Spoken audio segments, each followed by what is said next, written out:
enlightened one.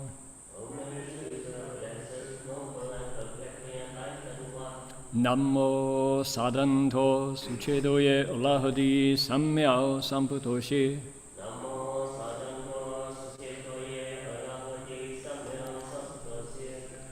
Wu Shang Shen Shen Wei Miao Fa, 百千万劫难遭遇。我今见闻得受持，愿解如来真实义。Supreme and wondrous Dharma, subtle and profound, rarely is encountered even in billions of eons, but now we see and hear it and accept it reverently. May we truly understand the Buddha's actual meaning. 师父上人，各位师兄，大家阿弥陀佛。Venerable Master, Dharma friends, welcome to our Sutra lecture today. My name is Heng, and today is Sunday, the 16th of February. We are out of the Lunar New Year's week. We are past Valentine's Day. My goodness, the New Year is begun, and truly so.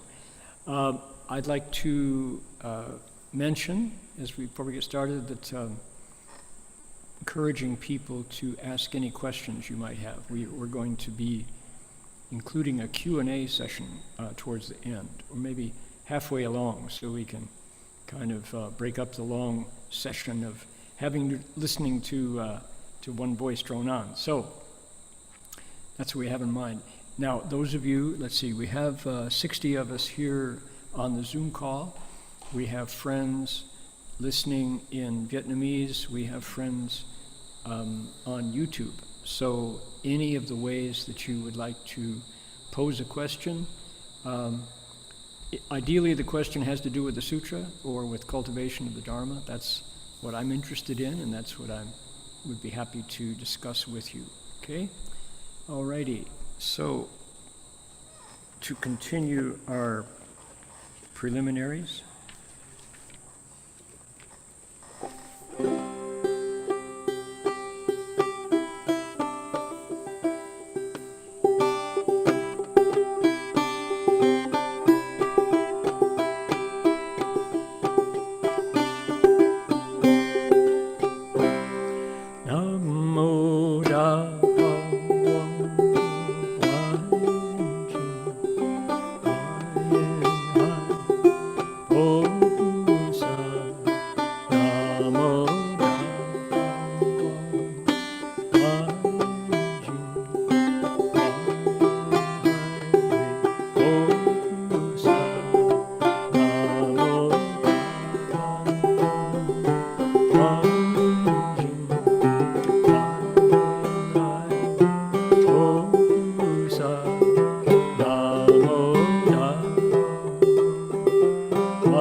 And further,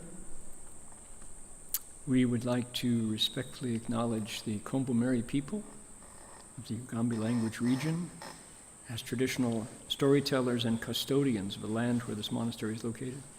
We pay respects to their elders past, present, and emerging in the future, and to all First Nations people whose sovereignty was never ceded. 就说我们恭敬地承认Ugambi语族的Kompo-Meri人。是我们寺院所在地的传统叙事者和守护人。我们向过去、现在和未来的长者们致敬，并且向所有从来没有放弃主权的第一民族的原住民致敬。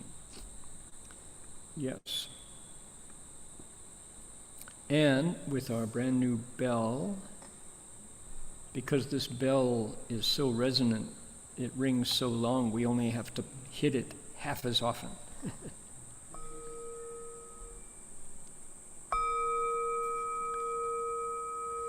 The bell sound wide resounds throughout 100 million worlds.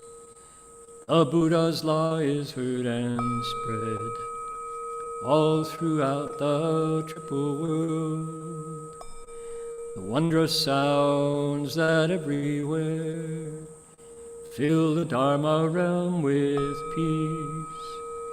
May those who hear it gain the strength to follow in faith the Buddha's path. 众生传3000界内佛法养万亿国中，共信其法界和平，利益报他那后的。Okay, let's see here. One of the benefits of having a more public Zoom call is we can know where people are zooming in from.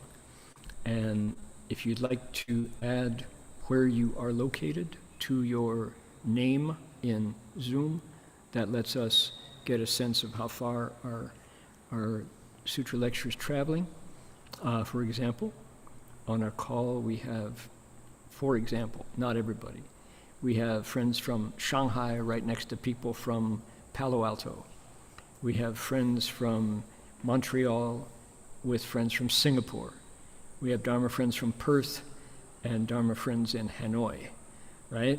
So that kind of idea, I think that is truly, truly wonderful to have a place where, although we identify where we're from, we can forget where we're from and truly meet with global friends. It's exciting to me to think that when I see someone from Hu or Hota, Inner Mongolia, it's like, that's interesting to meet somebody who is in Heilongjiang, Black Dragon River, Manchuria.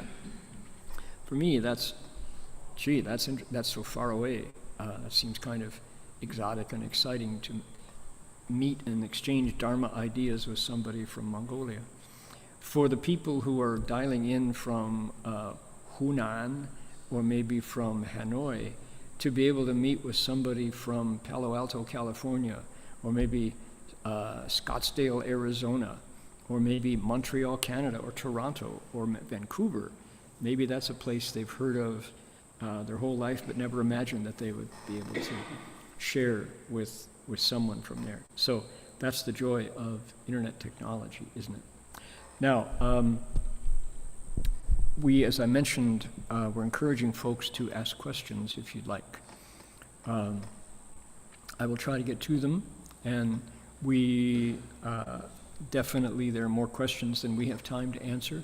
One solution is for my answers to be shorter, to do the way Master Shenhua was the absolute master of answering questions. He delighted audiences with his Chan flavor repartee. And he would get a question, he would scold the questioner saying, that's absolutely phony. You just want to show off with your knowledge. That's not even a question, that you're asking. So, and you couldn't sneak it by him. And other times, questions that on the surface, people would go, well, that's kind of a dumb question. Shifu would say, that's really significant, and I hear your sincerity, and I want to, dig deeper into your thinking, because you're on the brink of a real understanding, So it's never quite what you thought when Master Hua was answering the questions. What he was the keenest on was people who gu yi wen nan, right? People who had no interest other than trying to trip up the Dharma speaker and trying to demonstrate their knowledge and wisdom was keener than the monk who was answering the questions. Shifu was fierce on those folks, because his 慈法眼, his vision, Dharma discerning vision, was the keenest. There, you're not going to fool Master Hsuan. So, okay, so please go ahead and type it in. We have some filters in there, so you don't. The thing about Shifu's Q&A was it was live, and people would ask, and he was looking in the eyes of the person who was asking the question. We have, because of the fact that this is a global call, and we're not going to be face-to-face or eye-to-eye, so we've got some filters. You type it in. Our SysOps, our tech friends who are volunteering for this call, will receive it and then post it to me. So that's how we do it. Okay, got a bunch of, let's see here, a bunch of questions coming in. Good. Taiwan, Taoyuan, good. Huanying, Huanying. Okay, here's our text for today. And let's see here.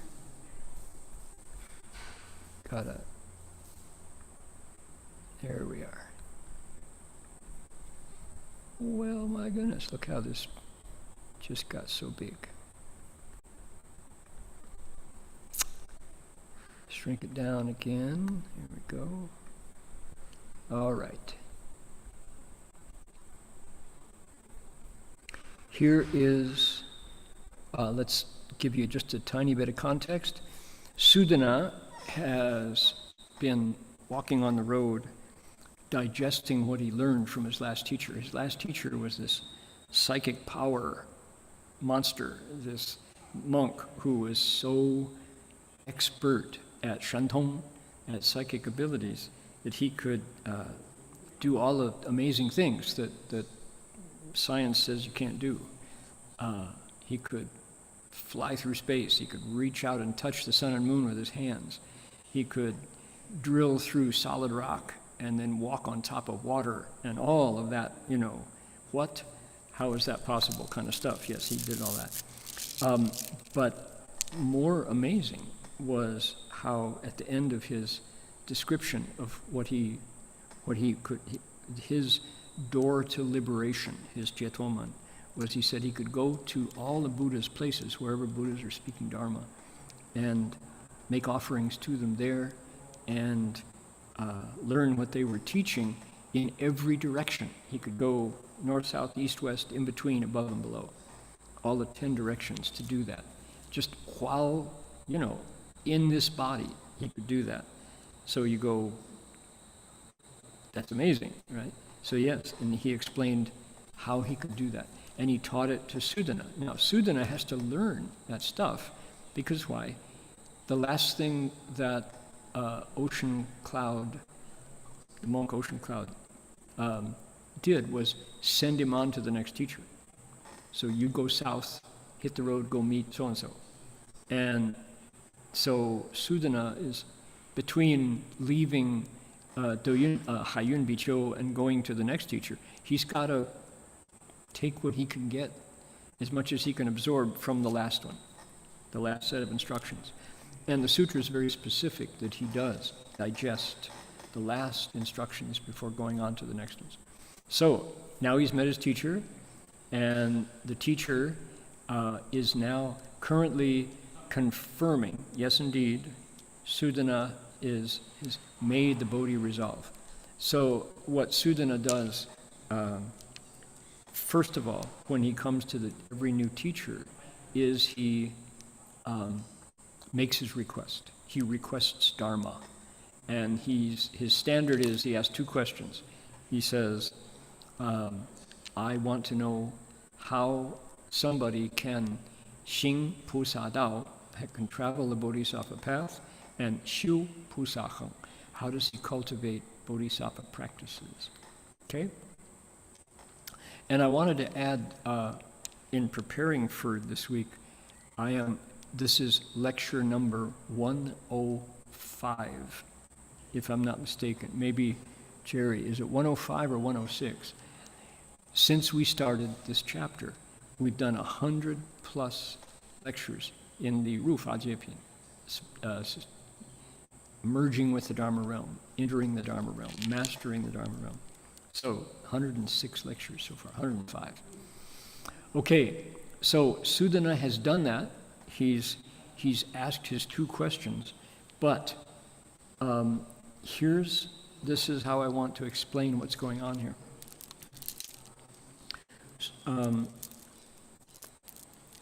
As he is absorbing what he learned on the seaside near Lanka, Langqie Haibian, with the last teacher, he got more questions. So the sutra really shows us the way Sudana's mind is working. So he asks his standard 2, how do I walk the Bodhisattva path? How do I cultivate these practices? But then he just it's not frustration, it's genuine interest. And it's clear that Sudana didn't get it all.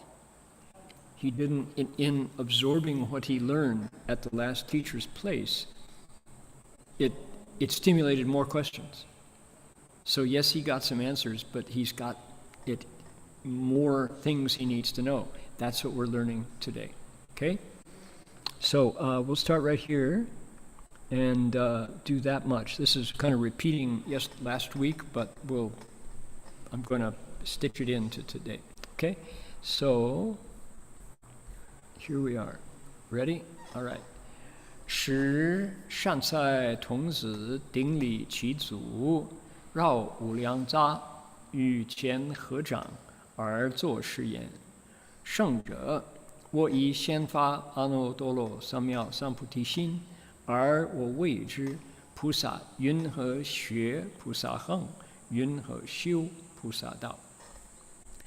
At that time, the youth Sudana bowed at his feet, circled him limitless times, and reverently placing his palms together, said, Venerable sage, I've already expressed the resolve for Anuttara Samyak Sambodhi, but I still do not know how a bodhisattva studies, bodhisattva practices, how he cultivates the bodhisattva path.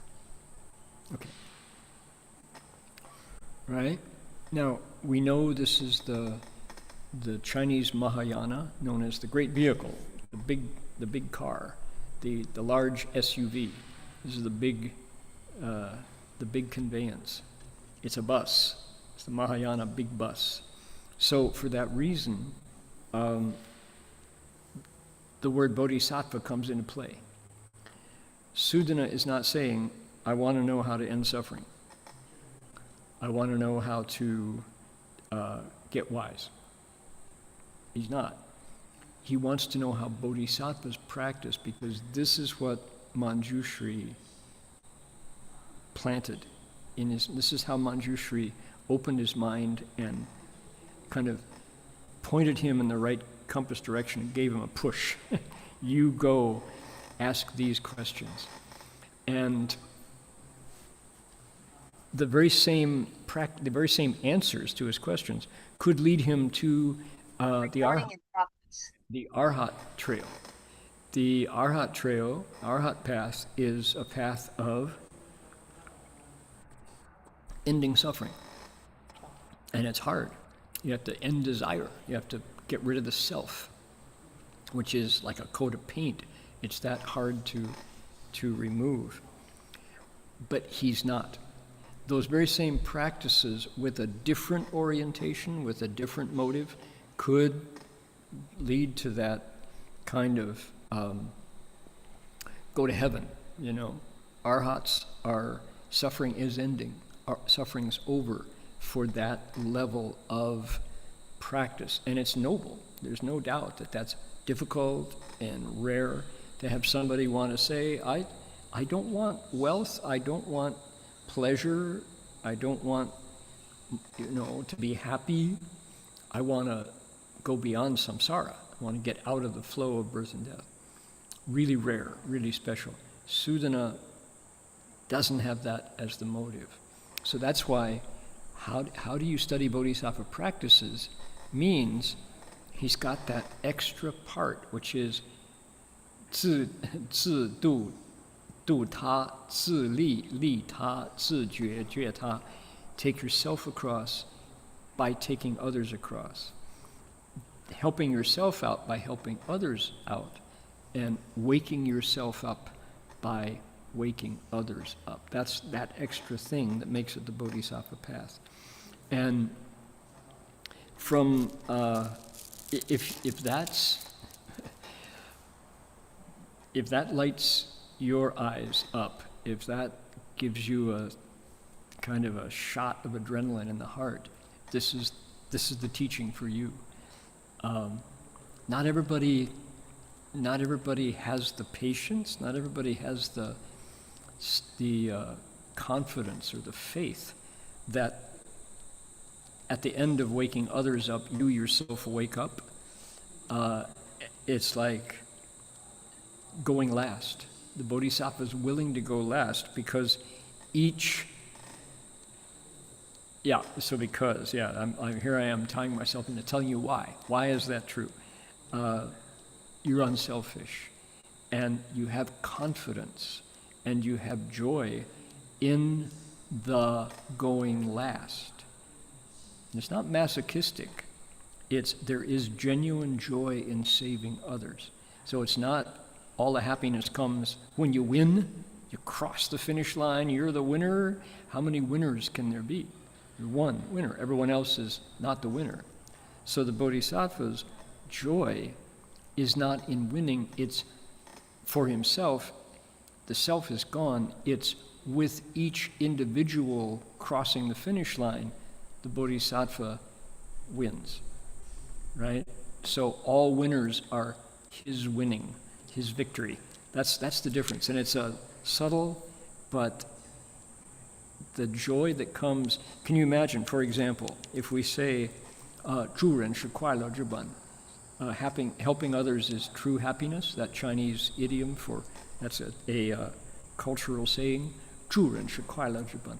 Where does happiness come from? Helping others. Okay, that's noble. Can you imagine Guanyin Bodhisattva with 1,000 hands? The 快乐, the happiness that Guanyin experiences, being able to give to 1,000 people. That must be marvelous joy, marvelous happiness. So, Sudana is interested in that, but he is a student. Sudana is a seeker. He's not there yet. He wants to know. And what Manjushri Bodhisattva did was give him we used to say a Rolodex. I don't know, do you have a Rolodex anymore? Rolodex was this wheel of cards with addresses, and you had to look at them and get a phone number. This is before email.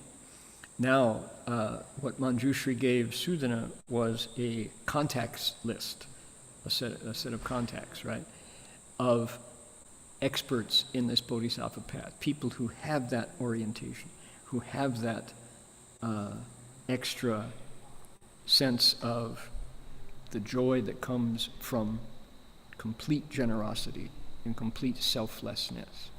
So, okay, all right, with that as the beginning, here we have the next 10 things that have arisen in the mind of Sudana as he digested the last set of instructions.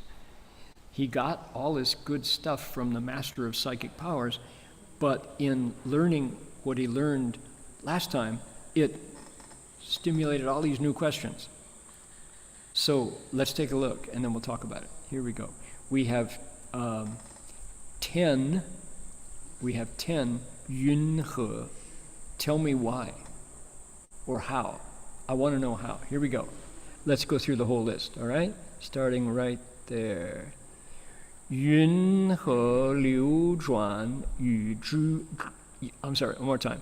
云何流转与诸有趣，常不忘失菩提之心。云何得平等义，坚固不动？云何获清净心，无能举坏？云何生大悲力？恒不奴皮，恒不劳皮。OK， 恒不劳皮。云何入陀罗尼？普得清净。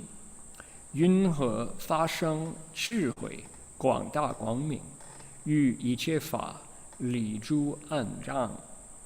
云何具无碍解脱？I'm sorry, one more time.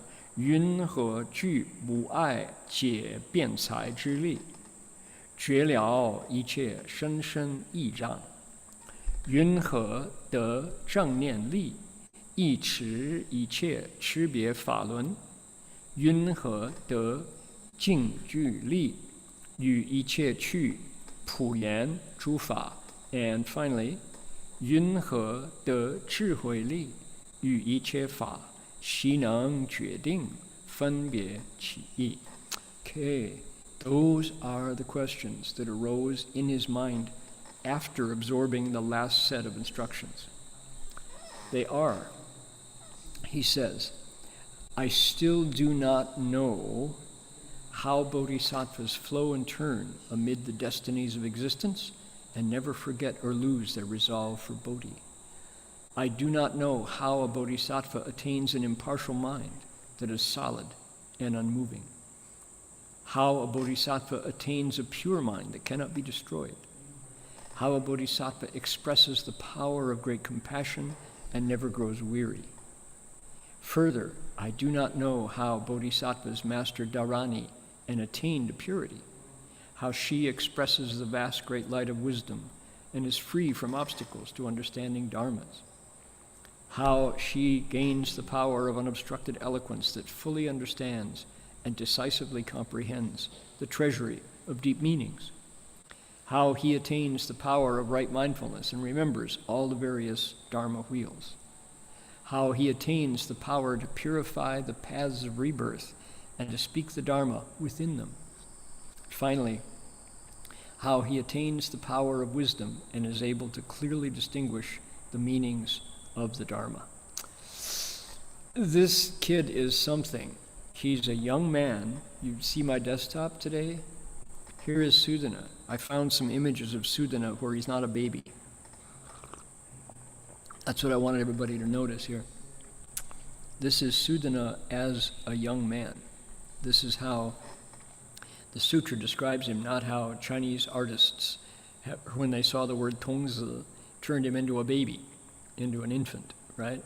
These two images, he could actually go out and travel all over India to encounter teachers and undergo all the difficulties involved and find his way. The last teacher just says go south, so he's got to travel. And the sutra actually does specify that Sudana, that time passes from one teacher to the next. Okay, look at his questions. He says, the structure of these is very straightforward. The only pattern is, how? Yunhe, tell me. And then each one of these is a different kind of question. So I made a series of, not that, let's save that, that's my book, let's see here. I made a series of trying to, here we go, that if we just look at the keywords, we'll get a sense of a pattern. I couldn't. So he wants to know about the destinies of existence. How do you go through hells, animals, ghosts, living beings, humans, devas, asuras, and you never lose the Bodhi resolve? So can you imagine being reborn? Here it is up here. 流转于诸有趣常不是. Suppose you, because you're going to teach a deva, you're reborn in the heavens and has food that you couldn't imagine as a human, clothing that just appears as you think of it. You can zoom through space without having to worry about carbon emissions from your exhaust pipe. Everything is magnificent. Everything is wonderful in the heavens. And you don't get confused by all that physical pleasure and ease and beauty that's part of being a deva. You still understand that living beings are suffering. You don't forget. You don't forget living beings. How hard that would be. I mean, I have a story about that. So, I, as a graduate student, got a fellowship from the Danforth Foundation, and it was for students who had demonstrated an interest in spirituality as well as scholarship. So, because I had an experience in a Zen monastery in Japan, in between my junior and senior year of college. So that was how I got my fellowship to go to graduate school. Otherwise, I couldn't have afforded graduate school. So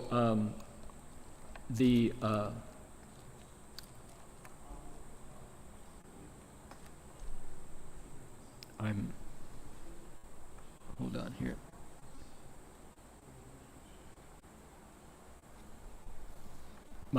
I think I'm going to pause on that story. The story is not appropriate. So we'll get back to that. So Sudana is asking these questions as they arise, and the unique thing about the sutra here is it's like it opens up a window into his mind, and it shows us his thinking patterns, the kind of things that come to his mind as he ponders. He's like, he's projecting, he's thinking. So bodhisattvas I know I'm going to get a different body. I'm going to turn amid the destinies of existence.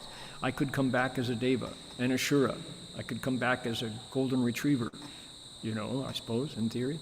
And he says, and I don't want to forget my bodhi resolve, because that's the most important thing that I've got so far from Manjushri. Okay. So what if you're enjoying pleasure and you forget? All right, so that story goes like this. As part of being a graduate student, I got a summer job at the Aspen Institute, and I was one of the resource people at the Aspen Institute, and my job was to represent young people. The president, Richard Nixon's vice president, Spiro T. Agnew, called my generation hippies, yippies, the whole damn zoo, he said. He didn't think much of hippies. So that was just my generation. So there we were. And I was there to represent students, dropouts, hippies, etc., at the Aspen Institute for Humanistic Study. And part of the programs that I was in required us to take our meals at the Garden of the Four Seasons at Aspen. And the Garden of the Four Seasons is a restaurant that it was basically our lunchroom, but we ate lunch and dinner there. And it was a restaurant that I could not afford if I had not been part of the Aspen Institute. It was a 5-star restaurant. And desserts came out on a cart, and the restaurant was truly splendid haute cuisine. It was food that people might once a month they might treat themselves to dinner, or once a season or something. So anyway, there I was. After 3 days of eating food at the Garden of the Four Seasons, my tongue went numb. I couldn't taste anymore. The flavors were so exotic that I had been living as a graduate student on brown rice and vegetables. I really did. Now mind you, I was a veggie. I was still a vegetarian, and I didn't eat meat, but the food there was so highly seasoned and so, gourmet cuisine that my taste buds went on strike. I couldn't taste. So halfway through the week, I said, can you excuse me at lunchtime? I'm going to go back home and make brown rice and vegetables. So I did.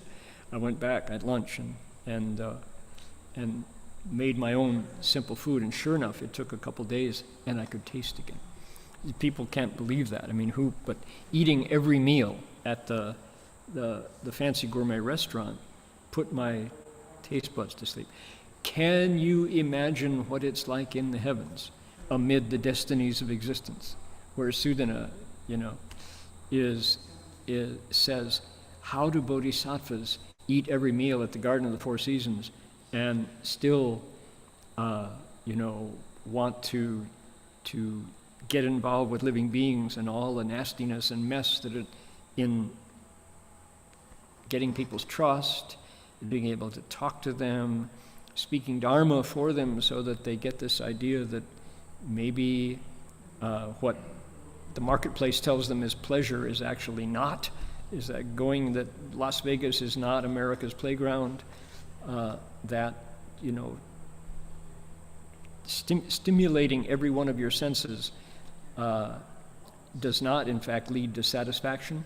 It leads to your senses being kind of numbed or even atrophied. So it's a hard sell to tell people that what the world says is pleasure is actually something less, right? That's not a popular point of view. Bodhisattvas who make this resolve for Bodhi, they say, I want to become a Buddha, and I'm going to do it by taking everyone across. That's the Bodhi resolve. It's easy to forget that. So how do you do it? That's what Sudana has on his mind. Interesting, isn't it? This guy is not, quote, normal. But the sutra shows him to us in a way that's very believable, that his set of values is rare and special. Okay, number 2, what else? He gets an impartial mind that's solid and unmoving. So no matter what comes up to him. Now the thing about somebody who's made this Bodhi resolve, this Bodhi vow, his motives, his the kind of the seed that will bear fruit as a Buddha in the future is already selfless. He sees value in going last, in taking a loss, as Master Hua would say, 吃亏. He sees the value in giving the benefits to others. So now he's made that resolve. At the same time, because he's not a Buddha yet, his past lives and all the things that he has done still have a bearing on what happens to him. For example, Master Empty Cloud, our grand teacher, our Shigong, right? Master Shenhua's Dharma teacher. Master Empty Cloud was said to be an 8-stage bodhisattva. And he would never admit that, he wouldn't say so, but there's a lot of suggestions that was the case. Now, you'd think, wow, cool, he's way up there. We know pretty much everything that he did in his life. He nearly died 3 times that we know. And coming up next week, today is Sunday here, every Saturday here, Friday in California. Every Saturday, we investigate more episodes in his life. What's coming up this next week is a soldier from, doesn't say what nation he's from, probably maybe Japanese soldier, could be, takes aim at him with a rifle. And just, it's like, it's that close. And so Master Empty Cloud says, fine, if I'm supposed to die by your hand, I can't do anything about it. But if I'm not, then I'm not afraid either. So my mind is impartial, solid and unmoving. And the soldier sees that and realizes that this is a spiritual being. Killing him, this is not a combatant, this is not an enemy soldier. So he doesn't shoot. And again, Master Empty Cloud just kind of slips on along. Now, Sudana is still experiencing the results of karma. He's going through this, all of the retribution that is due him from what he did in the past. What's different is his resolve for Bodhi. And he is a seeker. He's seeking. And he's got in his seeking, he's not seeking the love of his life. He's not seeking to get rich, strike it rich, to have, to get the lottery ticket. Those are not his values. That could happen, but that's not what he's looking for. Look at what he's looking for. He is seeking, and the sutra shows us what he wants, the questions that arise in his mind. Number 3 is, how does he get a pure mind that can't be destroyed? A lot of people who attend my meditation classes say, I stopped coming for a while because the things that were rising in my mind as I meditated, once I started to know what my thoughts were, once my mind was quiet enough that I could see my thoughts rise, I was so embarrassed because my mind was just not pure. What's wrong with me? Right? Does that anybody have that experience happen? So the pure mind that cannot be destroyed, yeah, wouldn't that be great? We had here it was. He wants pure mind can't be destroyed. That's what he wants, right? Why? Because the mind, as Master Hua described it, is like a garden. And the garden is very fertile ground. It's called the Xindi, right? The mind ground. And this fertile ground will grow anything you plant. Anything that we planted in the past can come ripe now. So we have stories of the Buddha, our historical Buddha, Shakyamuni. He's already a Buddha, and 3, you could say, bummers arose to him. He was sick, he nearly starved. Master Empty Cloud went through these, they counted them up, like 10 kinds of disasters in his life, including having soldiers point their guns at him. And he was able to get through those tests, those, obstacles. But it's not the case that everything is copacetic and cool and smooth, even if you're an 8-stage bodhisattva. So, Sudana says, how do I get closer to a pure mind? So as what I say to people when they come to me and say, I've been meditating, and at first I had no idea what was on my mind. My thoughts were so chaotic. I just kind of like a radio that's tuned off the station. Couldn't hear any signal, no programs. What do you do if that happens to you? And my answer is, congratulations, that's real progress. If you know that your mind is chaotic, that's progress. Before we didn't even know. And you're on the path to having a pure mind, but it won't be pure for a long time. There's going to be lots of stuff rising. So what do you need? You need patience to let that stuff settle out. You need kindness and compassion to yourself, and understand that your mind can grow anything. And in the past, before you met the Dharma, I planted lots of seeds that now as they bear fruit, I go, I can't believe that I did those things. I sure did. If I had the wisdom or the perspective then that I do now, I wouldn't have done that stuff. If I could do it again, I wouldn't do it that way. I'd do it differently. Congratulations. That's progress. Be patient, be kind, and understand that once it rises and is gone, it's really gone. So don't freak out if your thoughts are less than pure, right? Catholics, Roman Catholics, what do they have? Confession.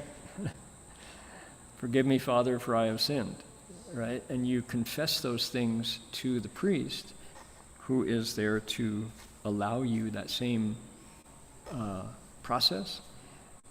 Buddhism, this cultivation of the mind ground, doesn't require the priest.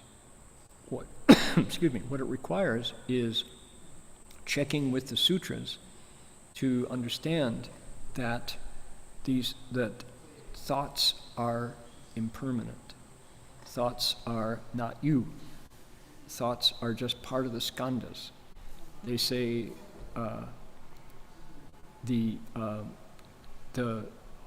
thoughts in the mind are like waves on the beach, one after the other after the other.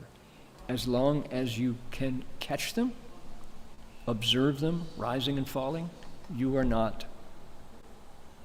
The karma of having those thoughts in your mind doesn't plant down roots.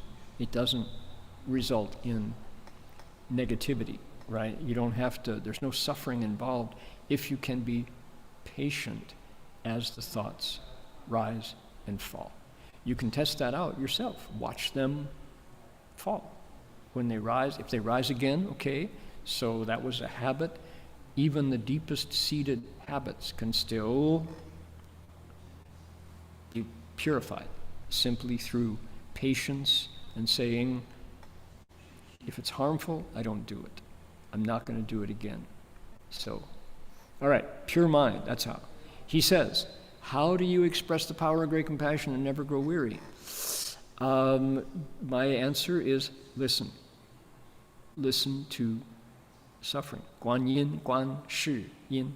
Guan yin bodhisattva hears the sounds of the world and says, whoa, that's really painful. I'm going to, number one, not contribute to the causes that lead to that suffering. Number two, when I can, I'm going to help others get through it, right? So the first step to expressing the power of great compassion, listen to those sounds. Understand that a lot of the world is suffering. I had an experience yesterday that was a shocker. I have a dehumidifier in my house. It's been raining a lot here. And the dehumidifier sucks the water out of the air, and then you take the tray and dump it out, put it back, turn it on, does it again. So as I pulled out the tray that contains the water from the last hour of humidifying, there was a baby spider, a huntsman, not a baby, it was a small huntsman spider that had, I guess, it had crawled into the warmth because this dehumidifier puts out a lot of hot air. And I went, oh, and I thought, what can I do? I don't want it to fall into the water and drown. So I thought, here's what I'll do. So I held it up and I blew it off.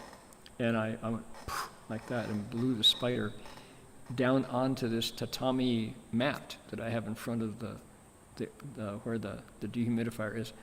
And I looked down and the spider died right in front of me. It hit, I guess it was fragile. I thought they were really resilient, but huntsmen are spiders that don't lay webs. They don't weave a web like other spiders. They travel. But in the process of my blowing it onto the mat, it died. And it curled up and it was just like that in front of me. And I killed the spider just by, I could have maybe found a Kleenex or something and tried, set it down, but I just went like that, and bang, and there it was, all curled up. And I thought, oh my goodness, Namo Ami Dokoye. So I recited for the poor thing. And it's like, okay, I realized that I had done that, and that's increasing the causes of suffering. What could I have done different?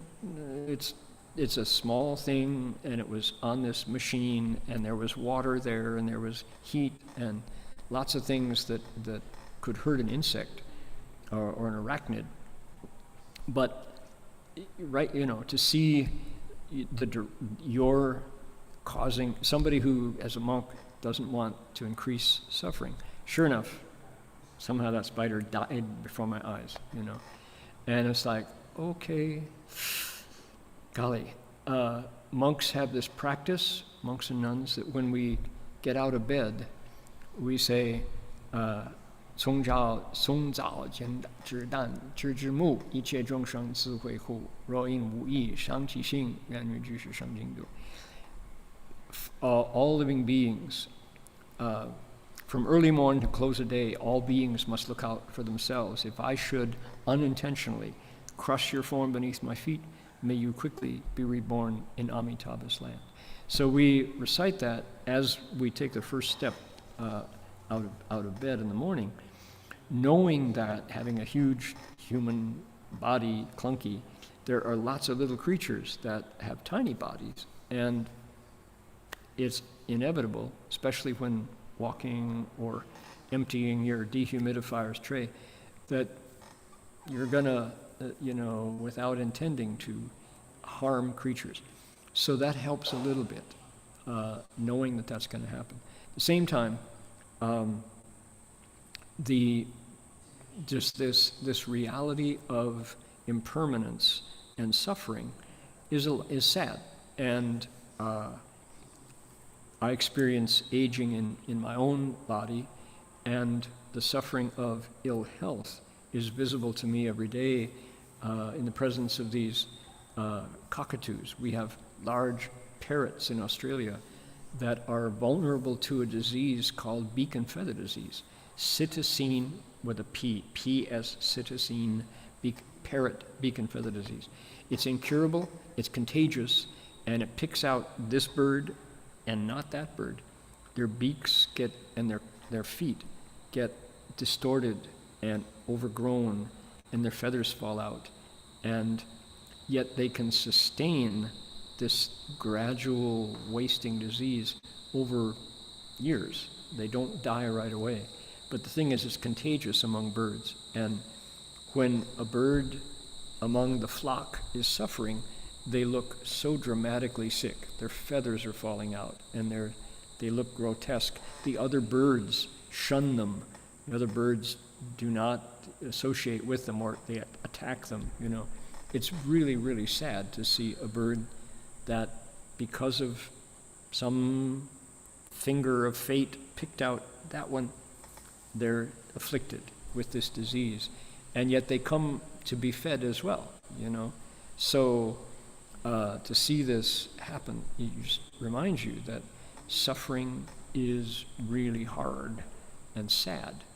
And so what happens is Sudana says, how do I express the power of great compassion and not give up when I see, now I'm describing, the insect world and the animal world. When it's humans, in war zones, for example, or when there is Ebola in Uganda right now, and this awful disease. Bird flu has now killed its first humans in America recently. So, we know that during COVID, 1 million Americans died. Every country in the world experienced this incredible pandemic. So it's a sad situation. What does Sudana says, I'm aware of that. How can I face that and not give up, not quit, So that's a remarkable young man, right? To have thoughts like this. Okay, further, he says, I want to know how to master dharani and get to purity. What is dharani? Mantras, spells, the power of vibration, and attain to purity. How do I express the vast, great light of wisdom, free from obstacles to understanding dharmas? Okay, this one, what's the connection between wisdom and light? That's interesting. Wisdom, the Buddha has light, and it's amazing how the Avatamsaka specifies that that's one of the things that Buddhas do.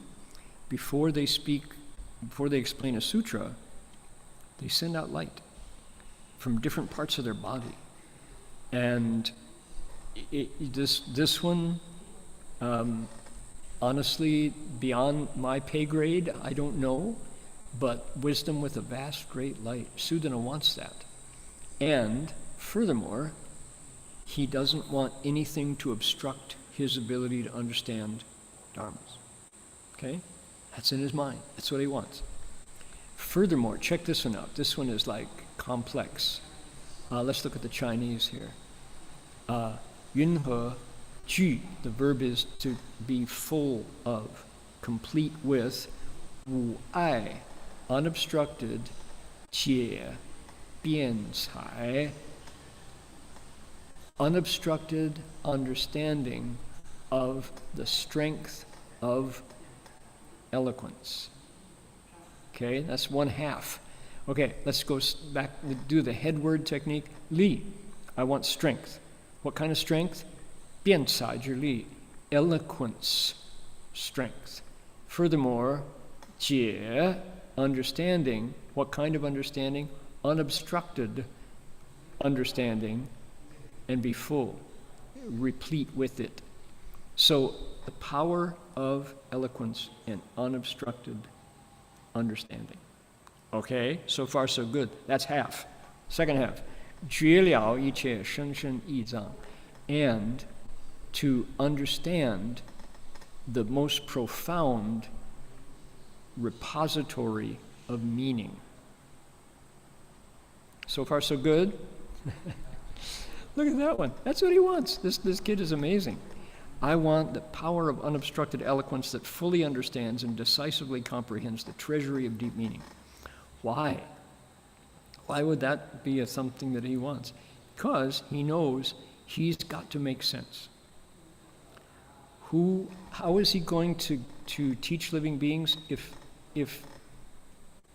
people aren't interested in him? If he doesn't capture people's curiosity? If he doesn't connect with people? If he doesn't learn how to, what's called code switching, he's going to have to code switch. And which means that there's this wonderful satirical video clip. It's it's meant to be a description of President Obama, right? Barack Obama, and it's a greeting line. The president has made a speech, and he's going down the line greeting all the people that have come to shake hands and congratulate the president, right? So he goes from person to person to person to person, and he's a master at code switching. With each new person he meets, he changes his dialect, he changes his approach, he changes his demeanor, and it's wonderful to watch as he goes down code switching with each different individual. And so Sudana says, I want to be able to talk. Eloquence means the words that come out of my mouth are able to communicate different meanings and understand the different things that people ask me. All right? So now we've got AI. The latest is from Silicon Valley. There's a a chatbot called Claude, C-L-A-U-D-E. Claude is a product of Anthropic. Anthropic is a competitor to OpenAI, which is the creator of ChatGPT. And Claude, it's different than ChatGPT in that it's not a replacement for Google. It's not an internet search engine the way ChatGPT so much is.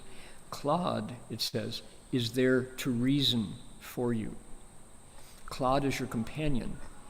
And it was reported 2 weeks ago that so many people have adopted Claude as their companion now.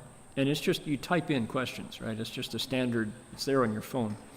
But it has become a portable analyst for people who say, I'm just kind of depressed these days. Can you suggest ways that I can deal with it? And Claude says, well, I'm glad you asked. Can you tell me more about that? And people are using this online chatbot for free as their analyst and getting very satisfying answers from it. So can you imagine the treasury of deep meanings available to a large language model? Well, essentially, everything that's ever been written is the treasury available to an AI chatbot that has gone out and scraped all of the knowledge in print on the internet and has that power of unobstructed eloquence.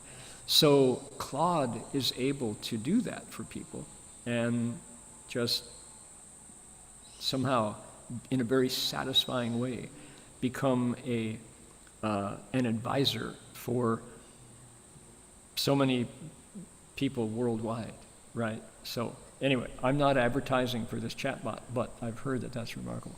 All right, I am going to take a quick break and be back in just a moment. Meanwhile, I want folks to appreciate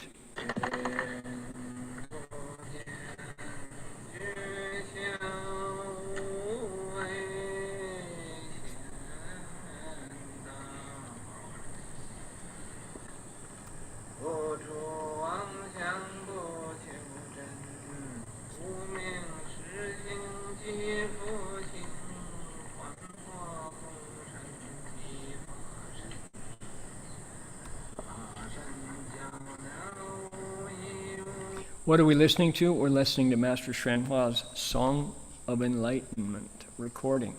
This is a result of Sudana's Song of Enlightenment, Sudana's Bodhi Resolve in musical form. And this is Master Hua's rendering of it from memory. I will be right back. Meanwhile, enjoy hearing our teachers singing of the Song of Enlightenment. Be right back.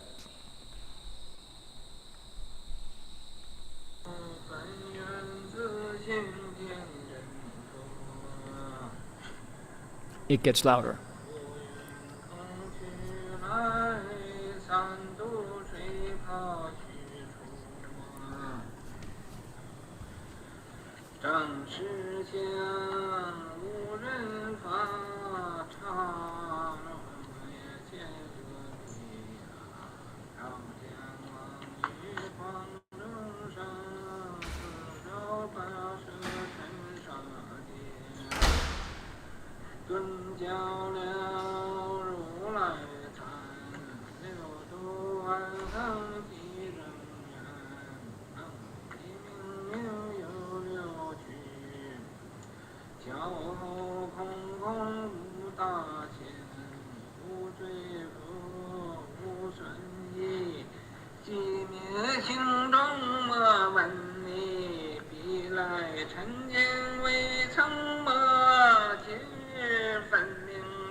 Phật Đà Ma Ba Đô Chi Miên Sinh Rong Trì Yin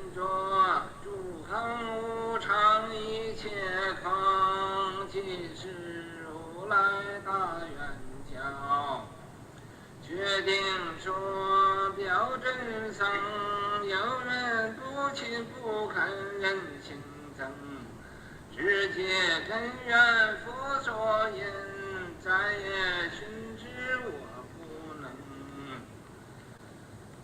牟尼主人不是如来藏里亲手的，六凡神用空不空，一颗圆光晒非晒，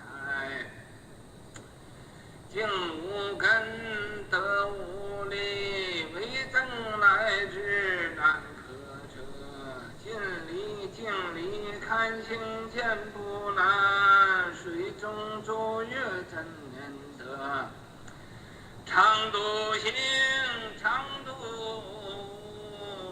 不大者同有涅槃路，了无神情风自高，冒水不敢全不服，穷狮子口成品，虽是身定道不贫，贫在身常配律合，道在心常无家珍，无家珍用无间，理无应机终不连，三身四肢体中原，八界流通心地引，上至一觉一切了，中下多闻多不现，但自怀中皆构一，须能向外跨境界，从他班跟他飞，八火烧天不自配，我闻恰似应甘露，笑容对我不思议，观恶言是功德，四季成我善之事，不因山邦起冤情，何表无生此人力，宗一通说一通，定会圆明不知空，非但我净土大了，恒沙诸佛体皆通。 Oh my goodness. That's hard. That's Master Shenhua having fun with the Song of Enlightenment, obviously. It's really hard to match Shifu's energy when he is using his, how did we say it? His treasury, was that the treasury of deep meanings and unobstructed eloquence. Master Hua was so, his memory was so unbelievable that he could, that the Song of Enlightenment is about 20 minutes long if you do it at that speed. 君不见觉晓无为仙道人，不去妄想不求. And Shifu puts so much chi, so much energy and obvious joy that you can truly see eloquence in its most, it's so organic, because what is it? It's a human mind that memorized a text and loves it, right? And then can bring it back. So no magic there, it's just hard work at being able to memorize, you know, so powerful stuff. Okay, I promised quick Q&A. Let's get to it here. I'm gonna refresh my screen. Okay, let's see here. Amitabha, I want to ask Master Heng Shi, it's S-U-R-E by the way. What effect does taking the lay bodhisattva precepts have on studying the Avatamsaka Sutra? What effect does studying the Avatamsaka Sutra have on practicing the bodhisattva path? Okay, so if you take the lay bodhisattva precepts, what happens is if you take any precepts, lay bodhisattva precepts are not special. Two sides to it. Any precepts will help you understand a sutra because what the precept does is it keeps in things that otherwise you would lose. What things? Jing, qi, shen. your breath, your essence, your spirit, Jing Qi Shen. Those three things, when you hold the precepts, you get to keep what you already have. If you don't take the precepts and you just like thought moves, you pursue it, desire moves, you chase it, you lose your Jing Qi Shen. As a result, you have less wisdom. When you hear the sutra, it doesn't make sense. If you have more inner energy, essence, and breath, when you hear the sutra, it's like, yeah, that connects. Okay, that's it. Now, bodhisattva precepts are different in that they emphasize motive, intention. They also talk about simply deeds. The basic 5 precepts are fighting, are killing, stealing, lust, and lying, and intoxicants. Those are all deeds, things you do. Bodhisattva precepts take it deeper because they talk about reasons why, the thoughts behind. So failure to rescue living beings, not caring when you kill a spider, just killing, stomping on spiders, spraying them, that's a deed, but it's also a motive. You've lost your resolve to protect living beings. So bodhisattva precepts go there. So question number 2, studying the Avatamsaka Sutra and practicing the bodhisattva path. Have you ever tried to get somewhere without looking at a map? Have you, you're in a new town and you have to find the concert hall so you can give your concert, and you don't know how to get there, and you don't have your phone, the phone doesn't have GPS, you don't have a paper map. Hard to do, isn't it? You want to walk the bodhisattva path, you don't have the Avatamsaka Sutra, same thing. Okay, I've got greed and resentment in my heart, hard to let go of. Give me some guidance. Those states in our hearts are simply results of habits. So change your habit. Start with the people around you, or the people closest to you. When they say something, do something, interact with you, catch your thoughts that rise and choose differently. The problem is not, to say that the greed and resentment, what is in the Chinese was tan and nu qi, yuan qi. Who told you to be greedy and to have yuan and this resentment and grievance? Those aren't fundamental. The mind that created greed and resentment is just ground that grows any thought. It's a garden that grows any plant. So choose, start now. The fact that it rises now just says that you let it grow in the past. If you don't let it grow now and you start weeding the mind ground, plucking up the greed and the resentment and swapping it out, saying greed instead of greed, give. Resentment and anger, patience instead. Just hold that fire, recycle it. But to assume that somehow somebody else is doing it to you, that's not a Dharma thought. Take charge, get in there and weed the mind ground. Somebody asked, when should the vow to be reborn be made? Is rebirth a natural process after the vow is made without giving up the current life? How should I answer this question? 有人问，舍报往生是最愿的什么时候发？现在就发了吧。舍报往生是舍报往生，不是放弃现有生命自然往生。Okay, too complicated. There's way too much thought. This is not complicated. It's just 心愿心, yuan sheng jing du. So you want to be reborn in the Pure Land.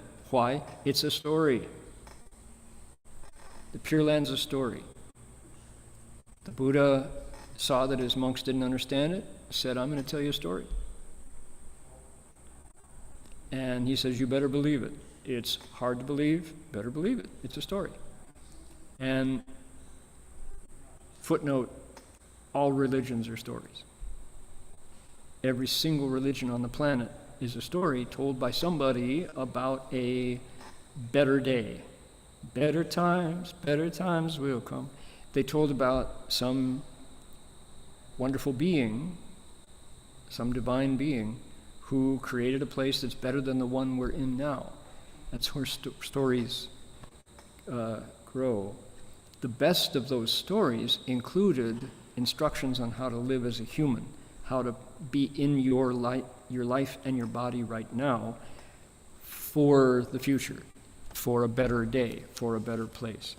So those are the good stories, because why? They contain a moral component, how to be, how to live, how to think, how to behave. That's good religion. The bad religions say, believe in me and you will be saved. That's all you have to do. So, when should you make your vow to be reborn? Do it now. It's simple. Is it a natural process? You don't know that. Don't ask that question. You're not going to get an answer without giving up your current life. It's too complicated. It's way simpler. Way simpler. When teaching others about traditional Chinese culture, if I misquote a scripture, will it have negative karmic offenses? Can lay practitioners explain and teach the scriptures? Okay, so what scripture about traditional Chinese culture are you talking about? Is it like 弟子规? 弟子规圣人训手烧屉紫金信反哀重而亲人 有语力看手机不看手机 So these standards for students are guidelines handed down to us by ancient sages. They teach us to obey our parents and practice true brotherhood. Learn to be careful and honest and save all living beings. And if you have extra time, spend less of it on TikTok. So don't doom scroll, right? So does traditional culture have scriptures? Yes, it does. The Sanzi the, 中庸, the 大小, the 孟子, the 中庸, I guess. Will it have negative karmic consequences if you misquote them? I laugh because I got scolded all the time for doing just that. I would try to show off that I had learned a little bit of the 大小, the great learning. I'd get it wrong. Or I would do a 四字成语.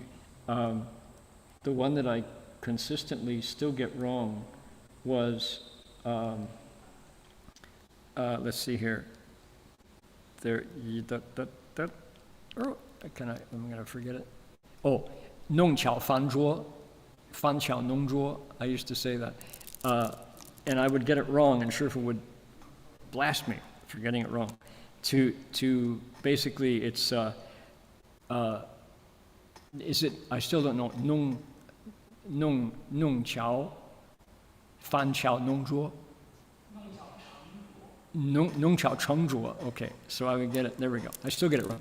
And it's to turn to, there's an English equivalent, which is to overdo it, sharpen the knife till it becomes dull. So something is quite wonderful, but you overdo it and you destroy it. So I would get it wrong, and I get scolded all the time for that kind of thing. So negative karmic consequences, try to do better. Try to get it right. It's better if you get it right. But there are different versions of idioms and sayings, right? So no, anything that you say that is different from a standard, it has a consequence. Is it negative? Maybe. Check, if you want to know about karma, look at your intention. What was your intention to deceive? Was it your intention to lie and cheat? If so, definitely that creates a certain vibration. If your intention was not that, but you didn't get the words right, it's less. Can lay practitioners explain and teach the scriptures? Certainly. If it's Buddhist texts, certainly you can. They're famous lay teachers of Dharma. Li Bingnan, Lao Jushi in Taiwan, is one example. If you're not talking about Buddhist scriptures, if you're talking about things like the Si Shu or the Wu Jing or the Shi San Jing in Chinese, the 13 classics, the 5 classics, the 4 books, what about Er Tong Du Jing? There's this policy, this practice that began in Taiwan and spread worldwide of having children memorize sutras without understanding them, just memorizing them, even when they're 4 and 5 and 6 years old. And kids have these remarkable memories so that because they're not at puberty yet, so they're not thinking about boys and girls, as a result their minds are like, a clean piece of paper.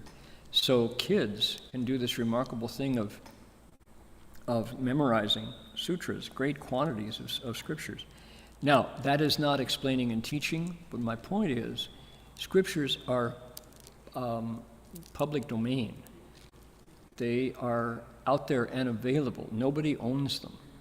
So it's not the case that devas are going to hit you on the head with a Vajra pestle if you say it wrong or explain it wrong. Try your best. There's only benefit from having people awaken to principle. What's good about classics or scriptures is they contain principles, truths that are found inside. They're inherent. The 内在的道理, right? That's where the sutras come from. The Buddha removes the coverings of his nature, and these principles and truths emerge. That's where the sutras come from. Okay, somebody wants to understand the scriptures, so they used AI to search for answers. The responses given by AI are many, but the correctness of these answers needs to be discerned. True. This is a very high standard. I feel my answers are not as comprehensive as AI's. How should I handle the situation? Does artificial intelligence have any impact on the dissemination of Buddhism? Okay, scriptures, principles are not simply there to show off how much you know. They're there to practice. So, Shifu would say, 你懂一份一定要讲一份，你懂100份一定要讲100份，你懂得多少都要讲多少。If you understand one part, explain that part. But more importantly, put it into practice. If you understand 100 parts, explain 100 parts. Don't hold it back because you don't know 1,000. But more important than being able to explain 100 parts is being able to practice even a single part.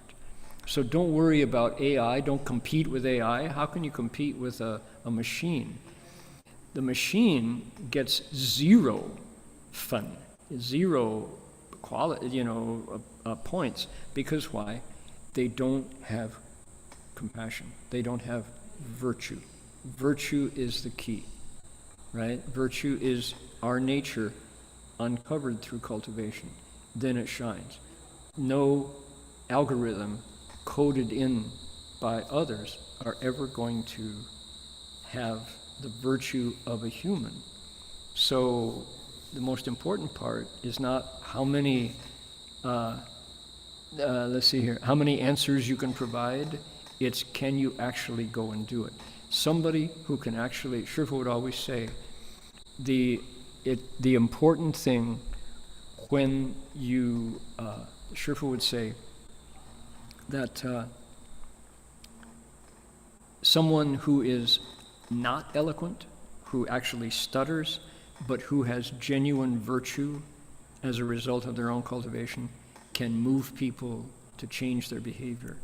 Whereas somebody who has no virtue, but, can talk till the cows come home, has no value, and people won't listen. You can hear the virtue in an individual, which is why you want to change your behavior because of something that they say, right? So understand, Sudana is here saying, I want to know, I want to get this treasury of eloquence and understanding, and I want to have unobstructed eloquence. Why? The only way he can teach others is by appearing in front of them and doing and saying things that they believe. And then they might want to, bit by bit, imitate. How else do bodhisattvas teach? Not by paying people to change their mind, right? That's why the religions that say all you have to do is accept and you're saved, it's not so simple, right? People actually have to change if they hope to themselves diligently cultivate precepts, samadhi, and wisdom, and put an end to greed, anger, and stupidity. That's the deal. All right, so we got some a few. The questions are coming. Thank you for your questions. We appreciate those. We'll save these. What's the word? I'm making some down payments on the dividend, on the wealth of goodness. Your questions really matter to me and to all of us. I'm not looking lightly on them by only answering a few. It's just that time is limited here. So, meanwhile, that all being said, I want to direct people to dharmaradio.org. Go to dharmaradio.org, and maybe somebody can type that in into the chat so you can see it. When you get to dharmaradio.org, you'll recognize it. Shifu's there. Go to Good Karma Music. It's right here. Click on it. And there's a 中文. Here is Chinese right here. 你如果想看中文网站呢，这里有. Okay, we'll stick with English here. So, what is Good Karma Music? It's a way for you to get some Dharma music in your life. And the price of it is a good deed. You got to do a good deed, however you describe it, whatever you think is a good deed, go do it, then tell us what you did. Fill it in right here. Let's see here. Tell us what your name is, where you're from. You're not a robot. Then share your good deed. Let's see now. Where do you put? Please answer. Here come the stories. There's no place here to add the story. Is that what's happening here? Oh, what did you do? Okay, there it is right there. Sorry, my mistake. I couldn't see the box. So, tell us your name, where you live, what did you do? Tell us what 1 + 1 equals. That way we cheat the bots. And then click on submit, and you get to pick. You get an answer that says, pick Brian Conroy's stories, Bright Moon or Ripples. Beautiful stories by Brian. What else? Paramita, American Buddhist folk songs. What else? Buddhist Stories for Awakening. What else? Dharma Radio, American Buddhist folk songs. Father Cyprian, Spirit in the Cave of the Heart. Brian Conroy's The Light That Never Dies, or Bright Moon. This is a book, the wonderful new book by Brian, illustrated by Katrina Miller's. Illustrations are charming. They're just great. You can pick your reward for your good deed, and everybody gets to be inspired by your good deeds. Yesterday we held a one-day meditation practice of Shila Samadhi Prajna from 10 to 17 hours here in the home. From Caete, Minas Gerais. Wonderful, good for you. Lydia, 开始面对自己内心的声音，并且加入佛法，取出伪装自己的面具，再加一些人自心，让自己内心重新启动。加油，加油，加油 Lydia, Shifu would really be happy with that answer. She says, I've begun to listen to my own voice inside and begun to study the Dharma, getting rid of my false face, my false mask, and being kind, nurturing my own mind, so that I can restart my good thoughts. Way to go, Lydia.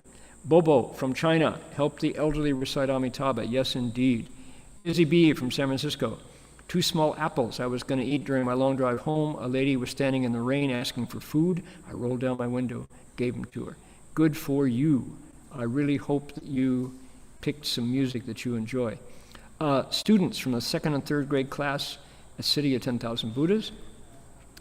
Adila says, I'm helping my mom keep my room clean. I gave a piece of snack to my friend. Yay! Claire, I help my parents do the dishes. I greet my parents, good morning, and I say thank you. Good for you.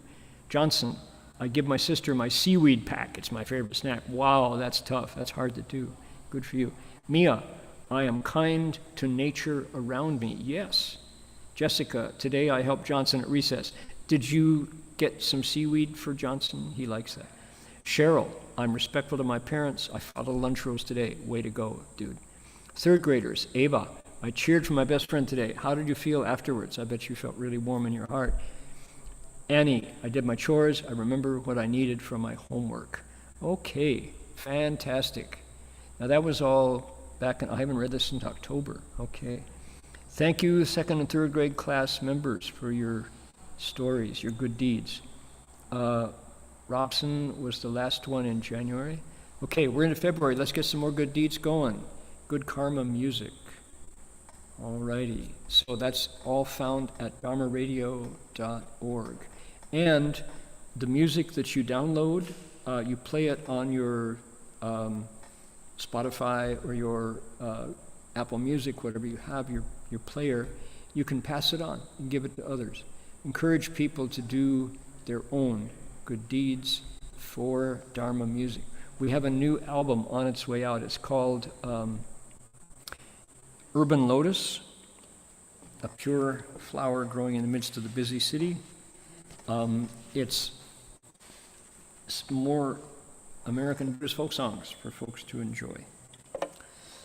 Okay, this is one of them. This appears on that collection, Urban Lotus, coming up. Please make a wish.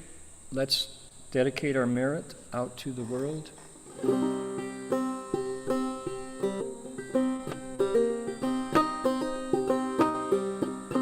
These vibrations really do help set the world back in shape.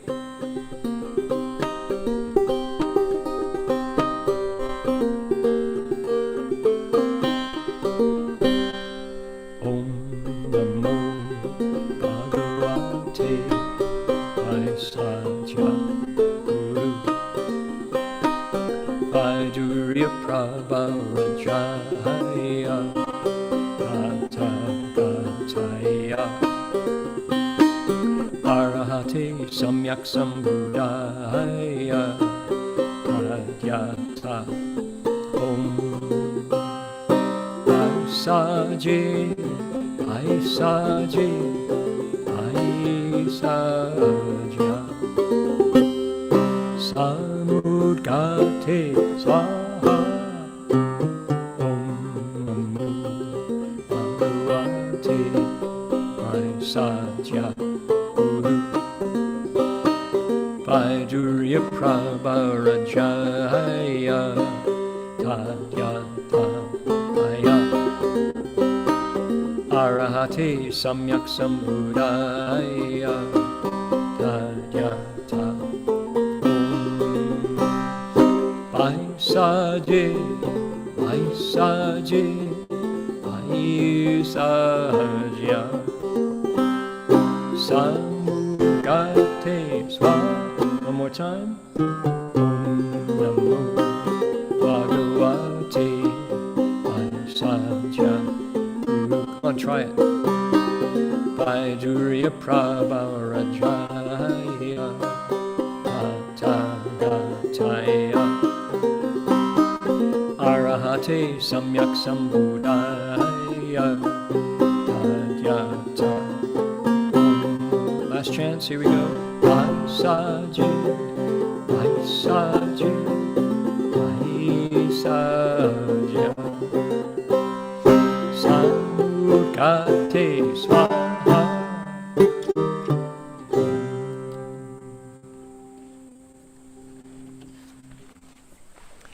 Now, if this were City of 10,000 Buddhas, we would be bowing to this image.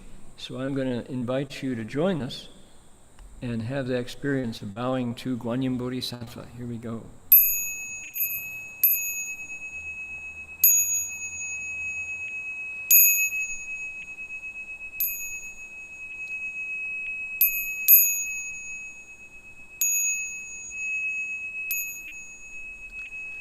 Bow in respect to the Venerable Master.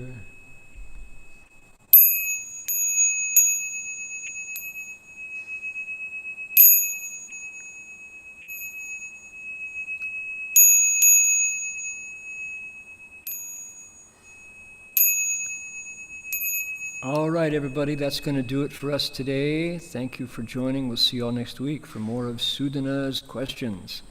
Amitofo, everybody. Bye now.